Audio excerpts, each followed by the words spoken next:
नमस्कार. माझं नाव प्रभाकर.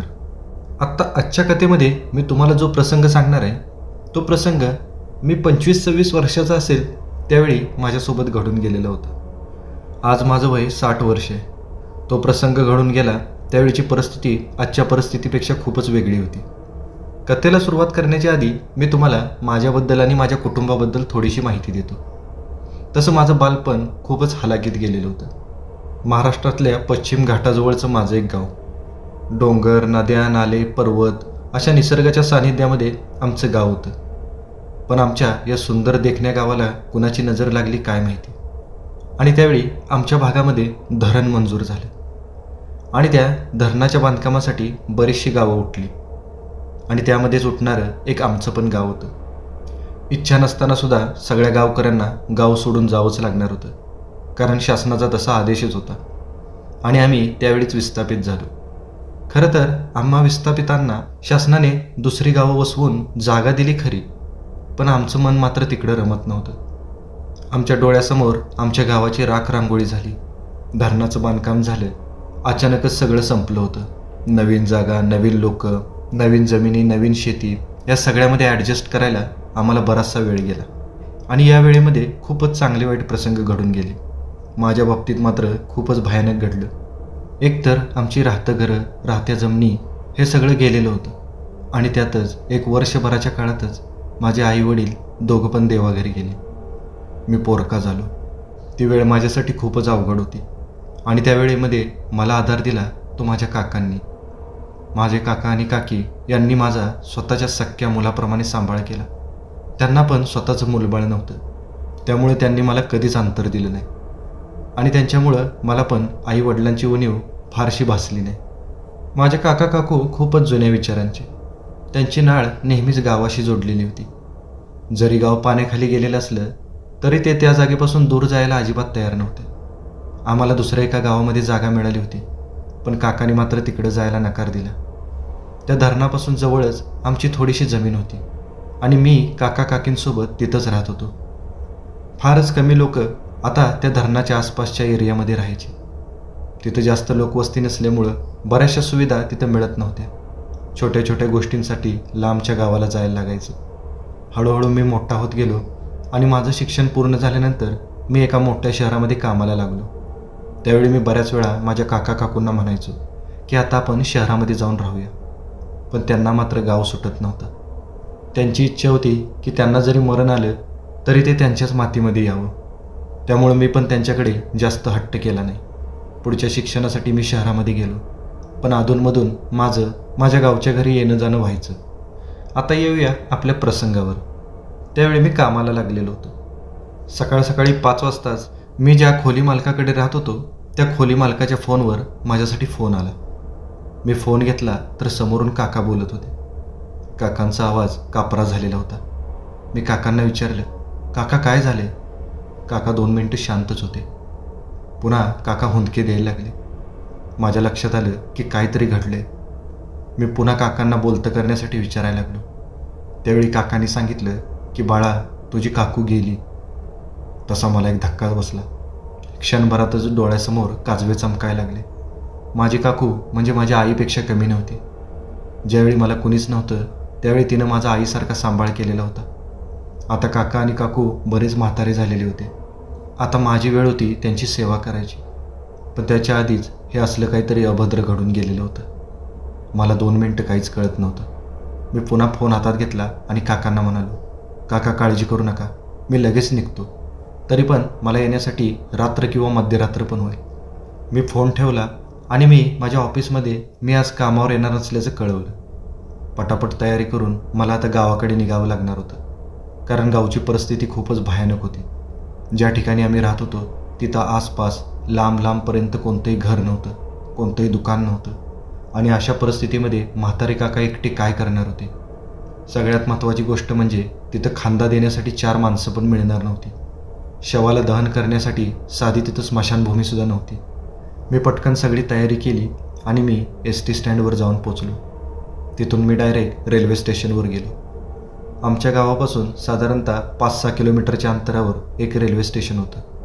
मी जर रेल्वेने गेलो तर मी त्या रेल्वे स्टेशनवर उतरू शकणार होतो, सकाळी 9 वाजताची ट्रेन मला मिळाली. त्या एक्सप्रेस ट्रेननं मी साधारणतः संध्याकाळी 8 वाजता आमच्या गावाजवळच्या त्या रेल्वे स्टेशनजवळ पोचलो. आमच्या गावाकडचं रेल्वे स्टेशन म्हणजे एकदम छोटंसं, फारशी रहदारी नसायची. दिवसातून 2 नाहीतर 3 गाड्याच त्या रेल्वे स्टेशनवरून जायच्या. आणि मी ज्यावेळी तिथे गेलो त्यावेळी तिथलं सगळं वातावरण एकदम सामसूम होतं. कुठंतरी एखादा चुकारीचा माझ्यासारखा प्रवासी मला बघायला मिळायचा. मी पटकन रेल्वे स्टेशनमधून बाहेर पडलो आणि रेल्वे स्टेशनच्या मागच्या बाजूला असणाऱ्या त्या डांबरी रस्त्याजवळ जाऊन उभा राहिलो, कारण तिथूनच मला माझ्या गावाकडे जायला गाडी मिळणार होती. मी बराच वेळ त्याच ठिकाणी गाडीची वाट बघत उभा राहिलो, पण तिथं मला कोणतीच गाडी मिळत नव्हती. मी थोडा वेळ वाट बघितली आणि मी माझी बॅग सावरत पुन्हा चालतच पुढचा रस्ता कापायला लागलो. थोडंसं पुढं गेलो असेल नसेल तेवढ्यात मागून मला एका रिक्षाचा आवाज आला. मी वळून बघितलं तर मागून खरंच एक रिक्षा आलेली होती. मी पटकन त्या रिक्षाला हात केला. तो रिक्षावाला माझ्याजवळ येऊन थांबला. त्याला मी माझ्या गावाचं नाव सांगितलं. तसं तो म्हणाला, नाही साहेब, आता खूप उशीर झाला आहे. तुमचं गाव एकदम आड बाजूला, म्हणजे तिकडं धरणाच्या बाजूला आहे. तिकडं मी एवढ्या रात्री येऊ शकत नाही. मी त्याला खूप विनंत्या केल्या, माझा खराखुरा प्रॉब्लेम सांगितला. त्यावेळी तो जास्तीचे पैसे घेऊन माझ्यासोबत येण्यासाठी तयार झाला.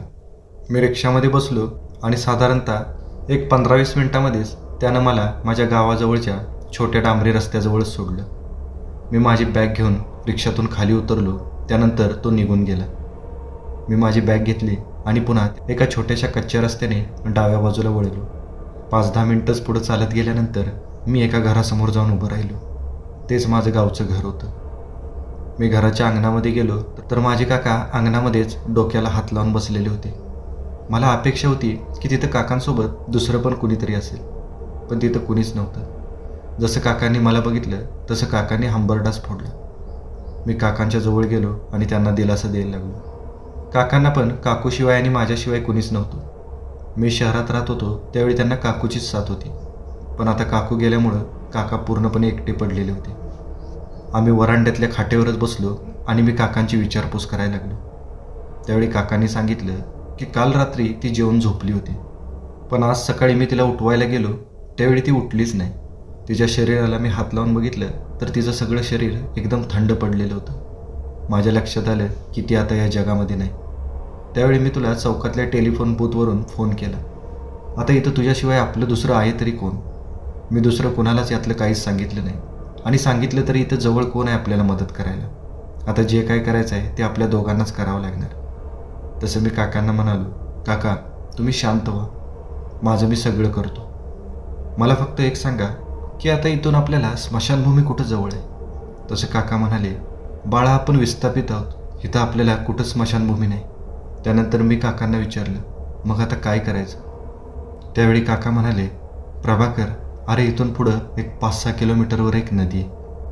आपल्यासारखी जी लोक या धरणाच्या बाजूला राहतात ती लोक त्या नदीकाठीच आपल्या नातेवाईकांचे दहन करतात. आपल्याला पण तसंच काहीतरी करावं लागेल. मी आता माझ्या घड्याळामध्ये बघितलं तर रात्रीचे 9:30 वाजले होते. एक तर मला इथपर्यंतच यायला कशी तरी रिक्षा मिळाली होती, पण आता इथून पुढं 5 किलोमीटर म्हणजे त्या नदीच्या काठाजवळ जायला आपल्याला काही मिळेल का नाही हाच सर्वात मोठा प्रश्न होता. मला काय करावं तेच कळत नव्हतं. मी आता उठून घरामध्ये गेलो. घरामधल्या खाटेवर काकूचं मृत शरीर होतं. मी काकूजवळ गेलो आणि माझे डोळे पाण्याने भरले. मला खरंच वाटत नव्हतं की काकू मला सोडून गेली. मनातून हुंदका दाटून आला. पण आता हळूहळू मला काकूच्या शरीराची एक दुर्गंधी यायला लागलेली होती. याचा अर्थ हाच होता की काकूला जाऊन बराचसा वेळ झालेला होता. जसं की काका मगाशीच म्हणाले होते की ती काल रात्री जेवून झोपलेली होती, त्यानंतर त्यांना आज सकाळीच ती गेल्याचं कळलं. म्हणजे कदाचित काकूचा काल रात्रीच मृत्यू झालेला असावा आणि माणसाच्या शरीराचं 24 तासानंतर विघटन व्हायला चालू होतं. म्हणजे आता काकूच्या शरीराचं विघटन व्हायला सुरुवात झालेली होती आणि त्यामुळंच तिच्या शरीरातून एक दुर्गंधीयुक्त वास आता पसरायला लागलेला होता. तसं मला खूपच टेन्शन आलं. आता वेळ घालवून चालणार नव्हतं. जे काही करायचं होतं ते लवकरात लवकर करावं लागणार होतं. खूपच भयानक परिस्थिती होती. मी पटकन आता घरातून बाहेर पडलो आणि काकांना सांगून मी त्या कच्च्या रस्त्याने पुन्हा डांबरी रस्त्याजवळ येऊन उभा राहिलो. मी एकटा तरी काकूचं शरीर 5-6 किलोमीटरच्या अंतरापर्यंत घेऊन जाऊ शकणार नव्हतो. काकांचं पण खूप वय झाल्यामुळे ते पण मला मदत करू शकणार नव्हते. त्यामुळं कुणाची तरी मदत घेतल्याशिवाय मला पुढं काहीच करता येणार नव्हतं. बराच वेळ मी त्या रस्त्याला उभा राहिलो. साधारणतः 1 तासाभराचा काळ गेला असेल आणि 1:10 वाजता मला रस्त्याच्या उजव्या बाजूने कुणीतरी येत असल्याचं जाणवलं. तो आवाज जसं जसं जवळ आला तसं मला दिसलं की एक हातगाडीवाला हातगाडी ढकलत ढकलत पुढं कुठंतरी चाललेला होता. तो आता जसा माझ्याजवळ आला तसं मी त्या हातगाडीवाल्याला विचारलं, दादा कुठं चाललाय तुम्ही? तसं तो हातगाडीवाला म्हणाला, मी इकडं तालुक्याला हातगाडीचा व्यवसाय करतो, गावाकडे चाललोय मी. तसं मी त्या हातगाडीवाल्या दादाला पुन्हा विचारलं, दादा मला तुमची थोडीशी मदत पाहिजे होती. त्यानंतर मी त्या दादांना माझ्या घरात घडलेला सगळा प्रसंग सांगितला आणि त्यांना म्हणालो की मला माझ्या काकूचा मृतदेह त्या नदीपर्यंत न्यायचा आहे, मला प्लीज मदत करा. आता त्याच्या त्या हातगाडीवर मृतदेह न्यायचं म्हणल्यावर तो सहजासहजी तयार तर होणारच नव्हता. त्यावेळी मी त्याला बरेचसे पैसे देण्याचं मान्य केलं. कसाबसा तो हे काम करायला तयार झाला, पण त्याने मला सांगितलं की मी तुम्हाला नदीजवळ सोडलं की लगेच परत येणार. मी त्याला म्हणालो, ठीक आहे दादा, मला फक्त तिथपर्यंत पोचवा, तिथून पुढचं सगळं माझं मी बघेन. त्यानंतर मी त्या हातगाडीवाल्या दादाला घेऊन पुन्हा माझ्या घरी आलो. त्यानं हातगाडी घरासमोरच्या अंगणामध्येच उभी केली. मी पटकन घरामध्ये गेलो आणि एक चादर खाली अंतरली. त्या गाडीवाल्या दादाला मी घरामध्ये बोलवलं आणि आम्ही दोघांनी काकूचं ते शरीर उचलून त्या चादरीवर ठेवलं आणि ती चादर चांगलीच लपेटली. कसं तरी आम्ही दोघांनी तो देह पकडला आणि पुन्हा त्याच्या त्या हातगाडीवर आणून ठेवला. खरं तर काकूच्या अंत्यविधीला मला काकांना पण घेऊन जायचं होतं, पण आता वेळ रात्रीची, त्यात 5-6 किलोमीटर जायला पण कोणतंच साधन नव्हतं. काकांना मी तिथं कसा घेऊन जाणार होतो. त्यावेळी मी काकांना म्हणालो, काका तुम्ही आता इथंच थांबा, कारण रात्रीची वेळ आहे, खूप लांबचा रस्ता आहे, मला पण चालतच जावं लागेल. तसे काका रडायला लागले. ते म्हणाले, अरे तिनं आयुष्यभर मला साथ दिली, तिच्या शेवटच्या वेळी तरी मला तिच्यासोबत असू दे ना. पण मी काकांना खूपच समजावून सांगितलं, काका या वयामध्ये तुम्हाला एवढं चालणं झेपणार नाही, परिस्थितीपुढं आपण काय करू शकतो. बरीचशी समजूत घातल्यानंतर काका घरीच थांबायला तयार झाले आणि मी आता त्या गाडीवाल्यासोबत काकूचं ते मृत शरीर घेऊन घरातून बाहेर पडलो आणि आम्ही त्या डांबरी रस्त्याला लागलो. त्या डांबरी रस्त्यावरून तो हातगाडीवाला ती हातगाडी ढकलत होता आणि मी त्याच्या बाजूने चालत होतो. आजूबाजूचा अंधार खूपच घनदाट झालेला होता, कारण त्या दिवशी अमावस्या पण होती. ती तसली काळी अमावस्येची रात्र, भयान काळोखाचा रस्ता आणि एका मृतदेहासोबत तो रस्ता कापणं हे किती अवघड होतं हे तुम्हाला मी शब्दात नाही सांगू शकत. पावलं मोजत मोजत आम्ही पुढं चाललेलो होतो.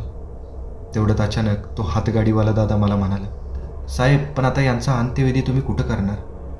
तसं मी त्याला सांगितलं की इथून पुढं जी नदी आहे त्या नदीच्या काठालाच आता मला अंत्यसंस्कार करावे लागणार.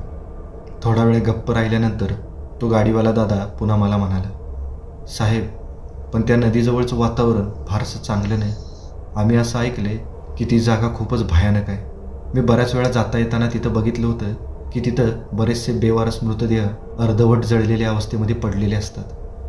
बरेचसे लोक आपल्या नातेवाईकांना अंत्यविधी करण्यासाठी तिथं नेतात, पण तिथं जास्त वेळ थांबत नाही आणि पुन्हा ती तशीच तिथून निघून येतात. त्यावेळी तिथले मृतदेह अर्धवट जळालेल्या अवस्थेत तसेच पडलेले असतात. खूपच भयानक वातावरण आहे तिथलं. आता त्या गाडीवाल्या दादाच्या तोंडून हे ऐकून माझ्या अंगावर सरसरून काटा आला. एकतर एवढी वाईट परिस्थिती आणि त्यात त्यानं जे काही सांगितलं त्यामुळे माझ्या अंगाला कंप सुटलं. जवळजवळ 1 तासाभराने आमच्या अंगाला थंडगार हवा लागली. याचा अर्थ हाच होता की आसपास नदी असणार आणि पुढे एक मोठा उतारा लागला. आम्ही त्या उतारावरून खाली उतरायला लागलो. त्या उताराच्या पुढं एक मोठा पूल होता.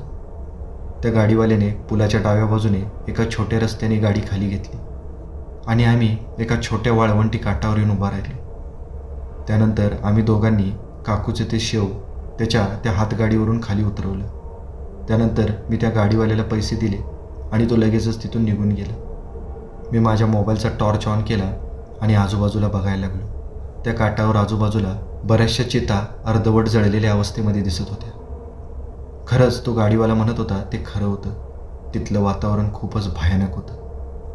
खरं तर मी खूपच घाबरलेलो होतो, पण माझ्यासमोर दुसरा कोणताच पर्याय शिल्लक नव्हता.